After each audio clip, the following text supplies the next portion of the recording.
Picture this, you're drowning in debt, your reputation is shaky, powerful people are watching, waiting for you to fail, and instead of playing it safe, you double down, you gamble everything. That's how one of the greatest empires in human history was bought. Not inherited, not earned slowly, bought.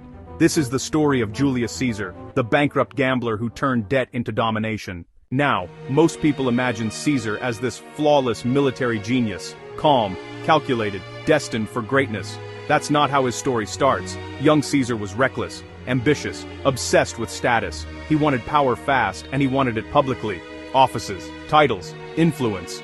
All of it cost money.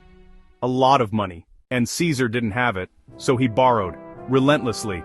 By his early 30s, Caesar was millions in debt by Roman standards, so deep that his enemies openly joked that he'd be arrested the moment he returned to Rome from any campaign. But here's what made Caesar different. Debt scared everyone else. Debt motivated him. In Rome, politics wasn't about ideas, it was about spectacle. If you wanted support, you paid for games, feasts, bribes, and favors. Caesar spent like someone who assumed future success would magically erase present consequences, and somehow, it worked. He borrowed to win elections, borrowed to host massive public games, borrowed to buy loyalty. At one point, he owed so much money that a powerful financier literally had to guarantee his freedom just so he could leave Rome without being arrested. That financier?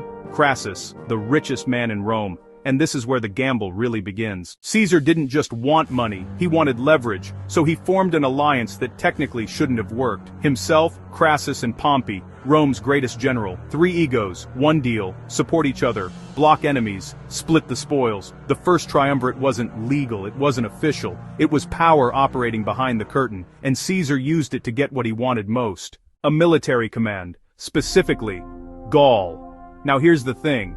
Gaul wasn't glamorous. It was dangerous, violent, unstable, but it had one very important feature: war. And war meant loot. Caesar marched into Gaul drowning in debt, and marched out richer than anyone in Rome.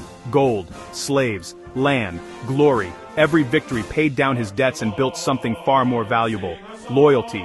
His soldiers didn't just serve Rome, they served Caesar, because he paid them well, protected them, shared the spoils. Meanwhile, back in Rome, the political balance was cracking. Crassus died. Pompey turned against Caesar. The Senate panicked. Because a man with money can be dangerous. A man with an army and money, that's a threat. So the Senate made a demand. Caesar must give up his army and return to Rome as a private citizen. Translation, give up power or be destroyed. And this is where the final bet happens. Caesar knew if he returned without his army, he'd be prosecuted, ruined, and possibly executed. All those debts, they'd come crashing back, so he made the most illegal move imaginable. He crossed the Rubicon. A Roman general bringing his army into Italy was an act of war. There was no going back. Caesar supposedly said, "The die is cast," and it was. Civil war exploded. Caesar moved fast, ruthless, decisive. Pompey fled, the Senate collapsed, and within a few years the bankrupt gambler stood alone at the top of Rome. Dictator for life. All those debts, gone. All those risks, paid off. But here's the irony. The same boldness that made Caesar unstoppable terrified everyone around him. They didn't see a savior. They saw a king in all but name, and Rome hated kings. So on the Ides of March, the men he trusted most surrounded him.